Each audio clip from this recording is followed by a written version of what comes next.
আমার রান্না বান্না দেখো, পুরোটা তো দেখাতে পারি না, যেটুক দেখাই সেইটুকুই দেখো বন্ধুরা।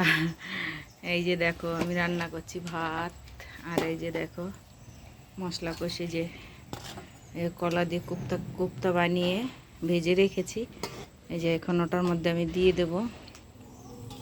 এই যে দেখো কাঁচকলার কোপ্তা বানিয়েছি, এই যে কোপ্তাটা দিয়ে দিলাম। এখন একটু ফুটবে, একটু ঘি দেবো, একটু গরম মশলা দেবো, তারপরে নামিয়ে দেব।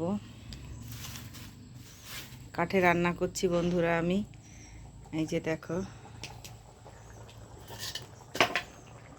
ওই যে ভাত ফুটছে, আর বাকি সব রান্না হয়ে গেছে, লাস্ট এইটা। এই যে দেখো আমার কোপ্তা কারিটা কেমন হয়েছে বন্ধুরা, কমেন্ট করে জানিও। বাই।